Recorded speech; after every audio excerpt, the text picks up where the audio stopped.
சைரா. இந்த பதிவில் சொல்லப்பட்ட விஷயங்கள் என்னன்னா,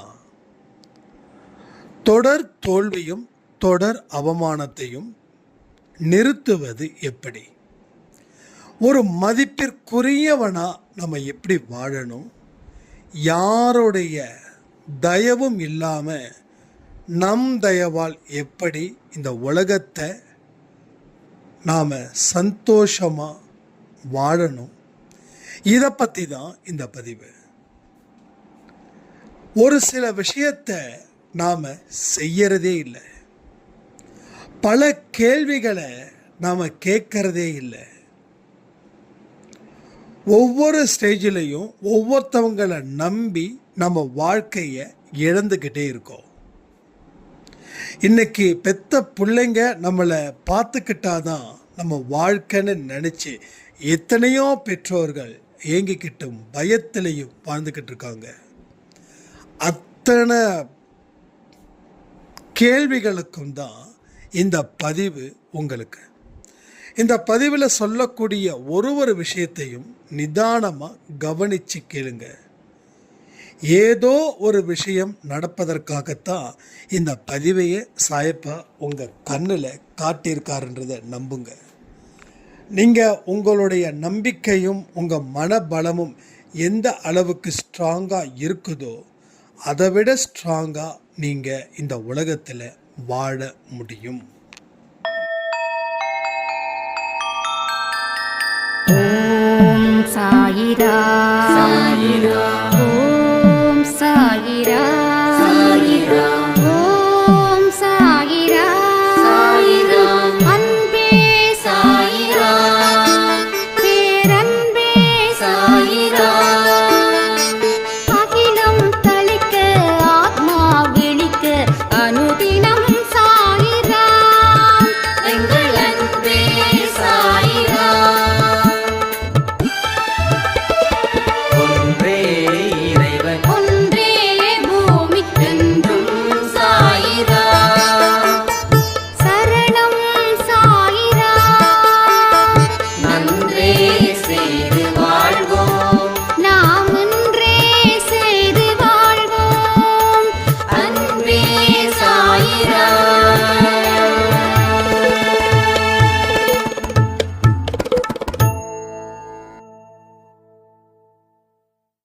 சாயிரா. என் உயிரின் உயிரானவர்களே, ஒரு அடுத்த கட்ட வாழ்க்கைக்காக சாயப்பா இங்க எல்லோருடைய வாழ்க்கையிலையும் ஒரு புதிய திட்டத்தை உருவாக்கி இருக்கிறார். இந்த வார்த்தைகள் மேல உங்களுக்கு நம்பிக்கை இருந்துச்சு அப்படின்னா ஜெய் சாயிராம் அப்படின்ற ஒரு வேர்டை நீங்க கொடுங்க. நீங்க இத்தனை நாள் பட்ட கஷ்டத்துக்கு கடவுள் விடுதலை கொடுக்க போகிறார். உங்களுடைய கஷ்டங்கள் எவ்வளவு தான் இருந்தாலும் அதை தாங்கிக்கிட்டு அந்த எரிச்சலை பிறர் மீது வெளிப்படுத்தாம நீங்க உண்டு உங்க வேலை உண்டு அப்படின்னு நினைச்சு கடவுளை முழு நம்பிக்கையோட வழிபாடு செய்து அவரிடம் பிரார்த்தனையும் செய்து இருக்கிற உங்களை சாயப்பா எந்த நேரத்திலும் எந்த நொடியிலும் எந்த காலத்திலும் எந்த ஜென்மத்திலும் அவர் ஏமாற்ற மாட்டார். ஒரு மனுஷன் ஏமாத்துவான், ஆனா கடவுளோ எந்த மனுஷனையும் ஏமாத்த மாட்டார். கடவுள் விருப்பப்படுறது ஒரே ஒரு விஷயம் என்ன தெரியுமா? செய்த பாவத்துக்கு தண்டனையை மனப்பூர்வமா ஏத்துக்கிட்டு அந்த தண்டனை இன்னும் கொஞ்ச நாள் தான், அதுக்கப்புறமா அந்த தண்டனையில் இருந்து நான் மீறுவேன், அந்த தண்டனையில் இருந்து நான் விடுதலையாவ அந்த நம்பிக்கையோட வாழ்க்கைய வாழ சொல்றாரு. ஸோ ஆரம்பத்தில் எல்லாமே இங்க கஷ்டம்தான். ஆனா கஷ்டத்தை பொருட்படுத்தாம வாழ்க்கையில வாழ வேண்டிய ஒரு ஆர்வத்தை ஏற்படுத்தி கஷ்டத்தை பின்னுக்கு வச்சு பாருங்க. உங்க வாழ்க்கையில நீங்க நினைச்சது படி நீங்க வாழ்வீங்க. நம்மளுடைய அன்பேசாய் குடும்பத்தில் கடவுள் ஏகப்பட்ட வழிகளை உங்களுக்கு கொடுத்திருக்கிறார். ஆனா எல்லா வழிகளிலும் நீங்க பயணம் செய்யலாம். அதற்கு அடிப்படை தேவையா இருக்கிறது ரெண்டே ரெண்டு. அதுல ஒன்று பொறுமை, இன்னொன்று நம்பிக்கை. கடவுள் உங்களுக்கு நிறைய சோதனைகள் கொடுக்கிறாரு அப்படின்னு நினைக்கும் போது உங்க மனம் வெறுத்து போகுது. உங்களுக்குள்ள அழுகைகள் ஏகப்பட்டது, மழை வெள்ளம் போல கொட்டுது. ஆனா இந்த அழுகைய நாம நிறுத்துறது புத்திசாலித்தனமானு கேட்டீங்கன்னா 100க்கு 100. அதை நிறுத்தினா மட்டும்தான் நம்ம கண்களில் இருந்து பார்வை தெளிவா இருக்கும். அழுகையோட கூடிய பார்வை எப்படி இருக்கும்? கலங்கலா இருக்கும், தெளிவற்ற இருக்கும், குழப்பமா இருக்கும். தெளிவான பார்வை தெளிவான காட்சியை உருவாக்கும்.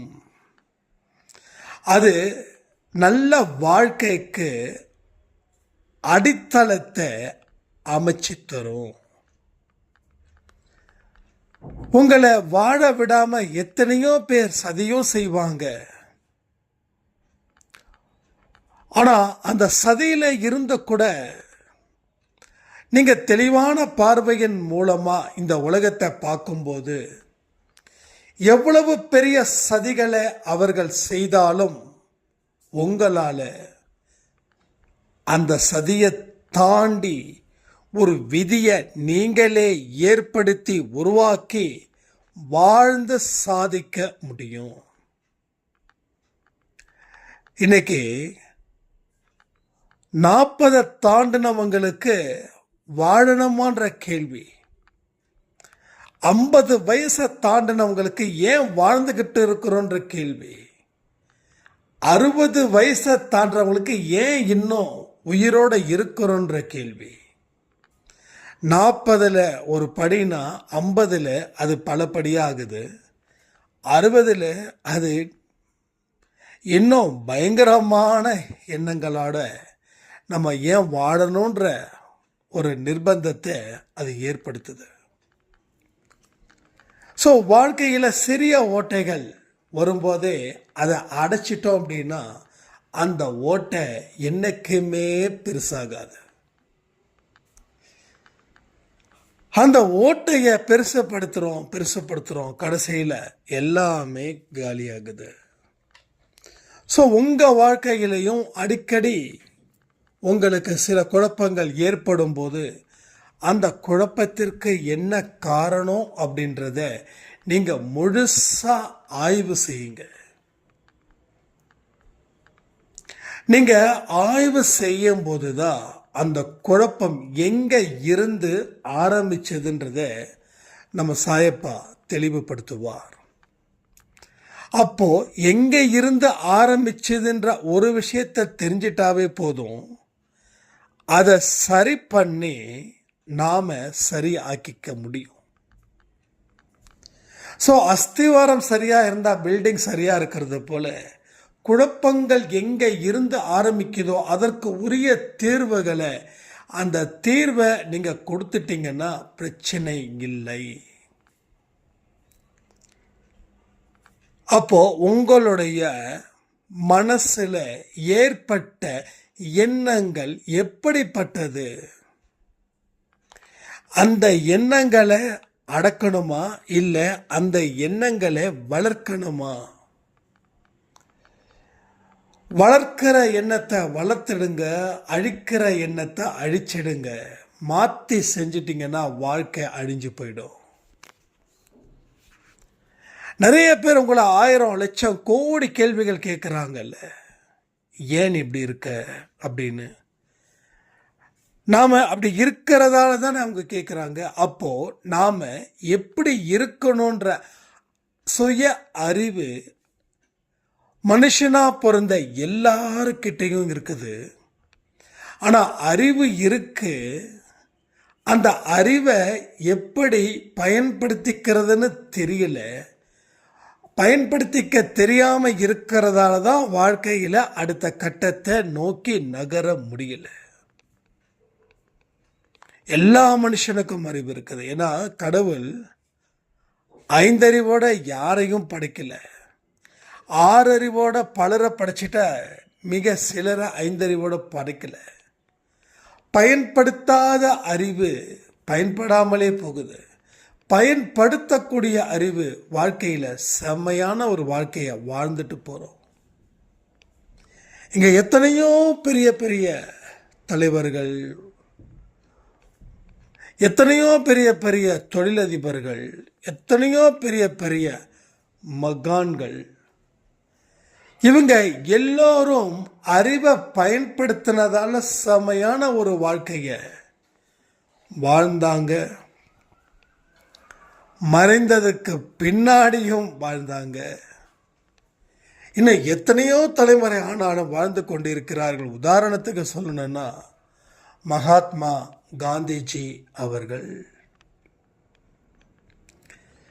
எத்தனை தலைமுறை தலைமுறை தலைமுறை வந்தாலும் சரி, நாம இன்னும் 5 ஜென்மம் 6 ஜென்மம் கழிச்சு பிறந்தாலும் சரி, மகாத்மா காந்தியை மறக்கவே முடியாதுல்ல.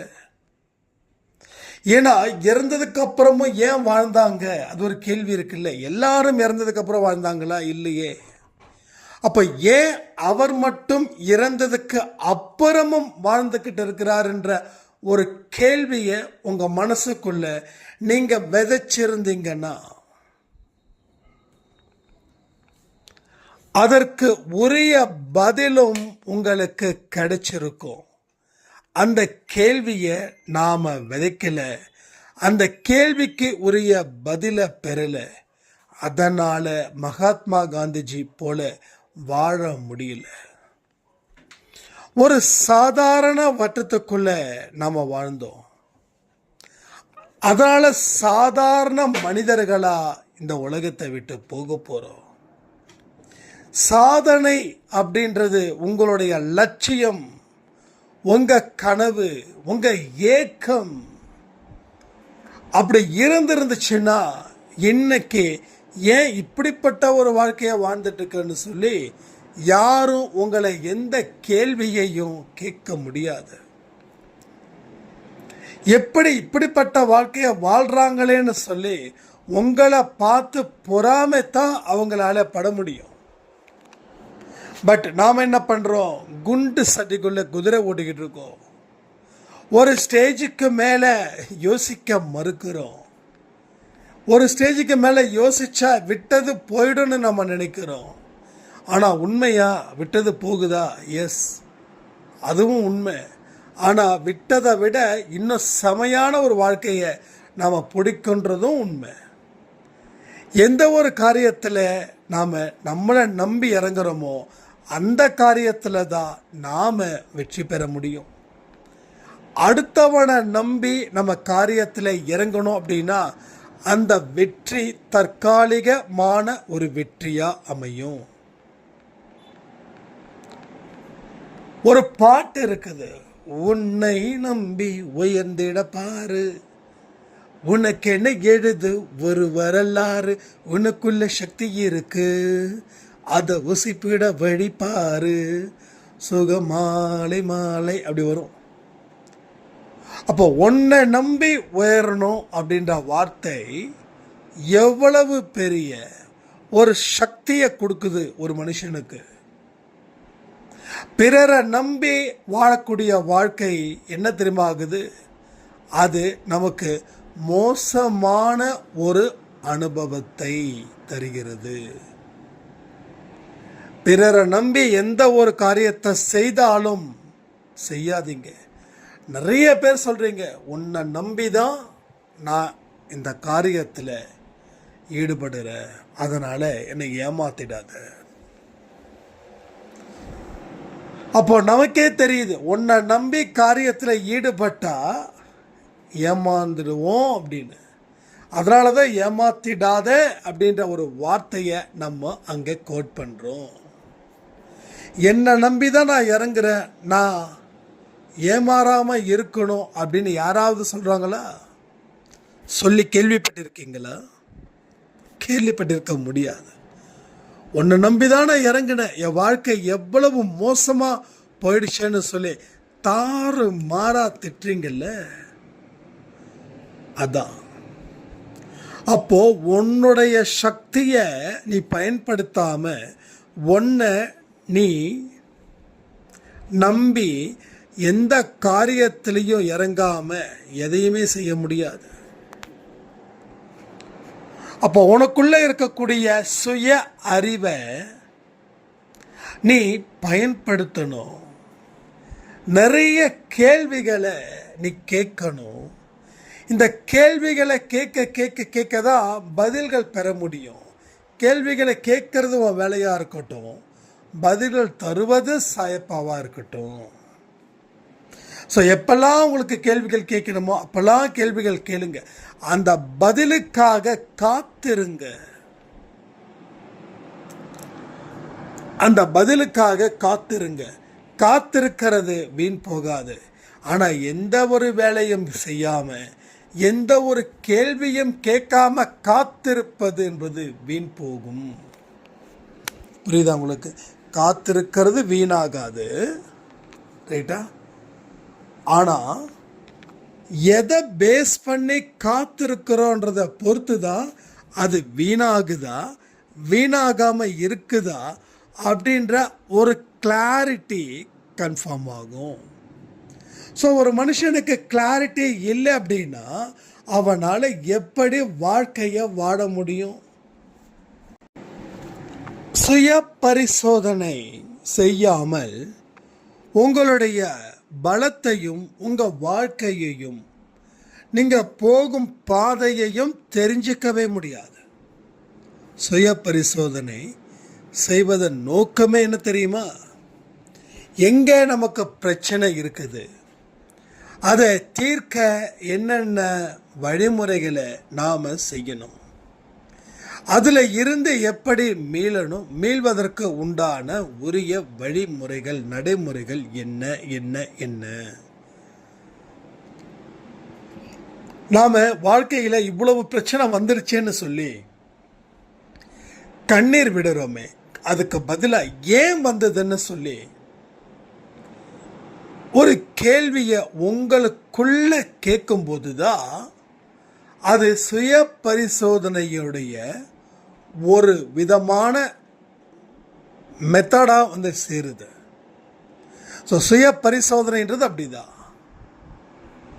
இத்தனை நாள் நான் என்ன செஞ்சேன், இத்தனை வருஷம் நான் என்ன செஞ்சேன், என் வாழ்க்கை எங்கே தடம் மாறுச்சு, எங்கே நான் நம்பிக்கையை இழந்தேன், எதனால் இழந்தேன், யாரால் இழந்தேன், அப்போது இழக்கும்போது என்னுடைய மனநிலை எப்படி இருந்தது, எதை நினச்சி நான் காரியத்தில் இறங்கினேன், எதை நினச்சிருக்கணும் எதை நினச்சிருக்கக்கூடாது, காரியத்தில் இறங்கினது தப்புன்னா ஏன் தப்பு, இந்த மாதிரி அடுக்கடுக்கான கேள்விகளை உங்களுக்குள்ள நீங்கள் கேட்கும்போது பதில்களை சாமர்த்தியமாக நீங்கள் பெற முடியும். எல்லாம் நடந்துருச்சுப்பா, வாழ்க்கை வாழணும், எஸ், அருமையான விஷயம். ஆனால் எல்லாம் நடந்துருச்சு, வாழ்க்கையில் வாழணும்னா சுய பரிசோதனை இல்லாமல் என்ன வாழ்க்கை வாழ முடியும்? அப்போ தொடர்ந்து ஒரு தோல்வி. நாம் நினைக்கிறோம் முயற்சி செய்கிற ஆனால் தோற்று போகிற. சரி, தோற்று போனது ஏன் எதற்குன்னு நம்ம கேள்வியை கேட்டிருக்கோமா? கேட்டிருக்க மாட்டோம். ஏன்னா அடுத்த ஒரு வெற்றியை நோக்கி தான் நம்ம மைண்டு இருக்கும். ஏன்னா வெற்றி பெறுவது தான் இங்கே மகிழ்ச்சி நாம் நினைக்கிறோம். அப்போது நீ தோல்வியை அடைஞ்சதுக்கு உண்டான காரண காரியத்தை நீ இப்போ வரைக்கும் தெரிஞ்சுக்கலைன்னா அடுத்த ஒரு வெற்றியை எப்படி உன்னால் அடைய முடியும்? பதில் சொல்கிறீங்களா? நான் சொன்னது சரியா இல்லையா? அப்போது நம்ம லைஃப்பில் தோத்துட்டோம், சரி இனிமேல் தோக்கக்கூடாது, ஜெயிக்கணும், இது சரி இது சரியில்லைன்னு சொல்ல முடியாது. ஆனால் ஒரு டைம் தேவை. அந்த டைம் தான் questions, self question, self analyse. என் பிரச்சனை என்னன்னு அடுத்தவங்க கிட்ட கேட்டால் அடுத்தவங்க எப்படி சொல்லுவாங்க? என் பிரச்சனை என்ன அப்படின்றது எனக்குள்ள நான் கேள்வியாக வைக்கும்போது தான் அந்த பதில்களை கடவுளோ பிரபஞ்சமோ இயற்கை சக்தியோ இல்லை பூர்வ ஜென்மத்துக்கு உண்டான புண்ணியமோ ஏதாவது ஒரு பதிலை நாம் பெற முடியும். ஆனால் இங்கே பதிலை பெற அளவுக்கு டைம் இல்லை. ஏன்னா அவ்வளவு வேகம் வெற்றியே நமக்கு வேணும். வெற்றியின் மோகத்தால் நாம் சீரழிகிறோன்றது சொன்னால் தப்பு இல்லையா? நீங்களே சொல்லுங்கள். வெற்றி எல்லா மனுஷனுக்கும் வேணும். ஆனால் விழுந்துட்டா சட்டுன்னு எழுந்திருக்கிறது சரி, ஆனால் ஏன் விழுந்தோம், இனி விடாமல் இருக்கணும் அப்படின்னு நினைக்கிறதும் சரியா இல்லையா? அப்போது முதல் படியை சரி பண்ணிட்டா ரெண்டாவது படிக்கட்டை ஏறணும். முதல் படிக்கட்டை சரி பண்ணாமல் ரெண்டாவது படிக்கட்டை ஏற முயற்சி செய்யணும்னு நினைக்கும் போது நம்ம கீழே விழுந்துருவோம். இதுதான் இங்கே ஒவ்வொரு மனுஷனுக்கும் நிரந்தரமான தோல்வியும் நிரந்தரமான அவமானமும் நிரந்தரமான அழுகையும் நிரந்தரமான கண்ணீரும் வந்து சேருகின்றது. இதுதான் இஷ்யூ, வேற எந்த இஷ்யூவும் இல்லை. நீங்கள் இந்த பதிவை முடிஞ்சதுக்கப்புறம் ஒன்று இன்னைக்கு நைட்டோ இல்லை நாளைக்கோ 1 மணி நேரம் சுய பரிசோதனையை ஆரம்பிச்சிடுங்க. அதில் தேட தேட தேட தேட நிறைய பதில்கள் உங்களுக்குள்ளே வந்து சேரும். உங்கள் வாழ்க்கை எப்படிப்பட்டது, உங்கள் வாழ்க்கையில் யார் யாரெல்லாம் இருக்காங்க, அவர்களால் உங்களுக்கு என்ன நன்மைகள் என்ன தீமைகள், அவருடைய பங்கு உங்கள் வாழ்க்கையில் எவ்வளவு இம்பார்ட்டன்ட், அவங்க உங்ககிட்ட என்ன எதிர்பார்க்குறாங்க, நீங்கள் அவங்கக்கிட்ட என்ன எதிர்பார்க்குறீங்க, எதிர்பார்க்கறது சரியா தவறா, இது மாதிரியான பல கேள்விகள். 1 இல்லை 2 இல்லை. சுய பரிசோதனைன்றது எத்தனை அளவுக்கு நீங்கள் கேள்விகளை போட்டுக்கிட்டே இருக்கீங்களோ அத்தனை அளவுக்கு அந்த தோல்வி அவமானம் துன்பத்தில் இருந்து மீண்டு வர முடியும். ஆனால் இது ஒரே நாளில் நடந்துடாது. ஒரு 24 மணி நேரமோ இல்லை 2 மணி நேரமோ சான்ஸே இல்லை. ஒரு தெளிவு கிடைக்கிறதுக்கே உங்களுக்கு 24 மணி நேரம் ஆகும். என்ன பண்ணணும் அப்படின்னு அதில் இருந்து நீங்கள் சரி பண்ணணும். ஆனால் ஒரு குழப்பத்தை ஓரளவுக்கு குறைச்சிட்டாவே உங்களுக்கு ஒரு புது நம்பிக்கை வந்துடும். ஒரு புது வழி உங்களுக்குள்ளே கிடைச்சது போல உங்கள் மனசில் ஒரு விதமான அமைதியும் ஒரு விதமான நம்பிக்கையும் அதை பொறுத்து ஒரு தைரியமும் உங்களுக்கு வந்து சேரும். இதை எல்லாவற்றையுமே நாம் சரி செய்ய முயற்சி பண்ணிட்டா வாழ்க்கையை நாம் வெல்ல முடியும். ஸோ வெல்லணுன்ற ஆசை இருக்கிறவங்க இதை செய்யுங்க. நீங்கள் சாதாரண ஆளாக இருந்தாலும் நீங்கள் பெரிய இடத்துக்கு போவீங்க. நீங்கள் பெரிய ஆளாக இருந்தாலும் அதை விட ஒரு பெரிய இடத்துக்கு போவீங்க. நம்ம என்றைக்குமே மூவ் ஆகிட்டே இருக்கணும். ஒரே லைஃப் நமக்கு சலிச்சிடும். ஒரே விதமான லைஃப் சலிச்சிடும். அப்போது நமக்குன்னு இருக்கக்கூடிய விஷயங்களை நம்ம தோண்ட தோண்ட தோண்ட நமக்கு வாழணுன்ற ஆசை இருக்கும். 2வது இந்த முதுமை அப்படின்ற ஒரு விஷயம் இருக்கே, அது தள்ளி போயிடும். ஆனால் எனக்கு 40 வயசானவங்களும் முதுமையான கோலத்தில் தான் இருக்கிறாங்க. ஏன் தெரியுமா? அவங்களுக்கு எந்த விதத்திலும் புதிய முயற்சி அவங்க ட்ரை பண்ணலை. புதிய ஒரு வாழ்க்கையை வாழ முடியுன்ற ஒரு நம்பிக்கை அவங்களுக்கு வரலை. ஸோ 40 வயசு அது வயசே இல்லை. அது ஒரு எழுச்சிக்கு உண்டான ஒரு பயணம். ஆனால் அந்த 40 இயர்ஸில் எல்லாம் முடிஞ்சிடுச்சுன்னு சொல்லி எப்படா ரெஸ்ட் எடுக்கிறதுன்னு சொல்லி பையன் இப்போ தான் காலேஜ் படிக்கிறான், அவன் படித்து நம்மளை காப்பாற்றுவான்ற நிலைமைக்கு வந்துட்டோம். முதல்ல லைஃப் பார்ட்னர்கிட்ட நீங்கள் சரணடைஞ்சிங்க. அடுத்தது உங்கள் பிள்ளைங்க கிட்ட நீங்கள் சரணடைகிறீங்க. ஆக மொத்தம் உங்கள் வாழ்க்கையில் சரணடைஞ்சிக்கிட்டே இருக்கிறது தான் உங்களுக்கு லட்சியம்னா நீங்கள் சரணடைங்க. இல்லை, கடவுளுடைய பாதத்தில் தான் நான் சரணடையணும், எந்த மனுஷனையும் டிபெண்ட் பண்ணாமல் நான் வாழணும் அப்படின்னா உடனுக்குடன் நான் சொல்லக்கூடிய விஷயத்தை நீங்கள் செய்ய ஆரம்பிச்சிடுங்க. அப்படி நீங்கள் செய்ய ஆரம்பிக்கும் போது உங்கள் பலம் அதிகரிக்கும். பலசாலிக்கிட்ட தான் மனிதர்கள் வருவார்கள், பலகீனமானவர்கள்கிட்ட வருவது இல்லை. இங்கே ஆண்களும் சரி பெண்களும் சரி, பலமானவர்களாக இருக்கிறவங்க சிலர், பலகீனமாக இருக்கிறவங்க பலர். இப்போ பலகீனமாக இருக்கிறவங்கள தான் பலமானவர்களாக நாம் மாற்றணும். சரியா? அப்போ இது எல்லாத்தையும் உங்கள் வாழ்க்கையில் கொண்டு வர நீங்கள் முயற்சி செய்யணுமா வேண்டாமா? நீங்களே சொல்லுங்கள். ஸோ என்னதான் முயற்சிகள் செய்தும் தோற்று போவதற்கு காரணத்தை தான் நான் இவ்வளவு தூரம் அடுக்கிக்கிட்டு இருக்கேன். இப்போ இதில் இருந்து நீங்கள் என்ன கற்றுக்க போகிறீங்க, எந்த வழியில் உங்களுடைய நடமாட்டம் இருக்க போகுது, இதை எல்லாமே நீங்கள் செய்யக்கூடிய முயற்சியின் மூலமாக கண்டறிய முடியும். அதன் மூலமாக வாழ்க்கையில் மிகப்பெரிய ஒரு லாபத்தை நீங்கள் சம்பாதிக்க முடியும். இதையெல்லாம் புரிஞ்சுக்கிட்டு வாழுங்க.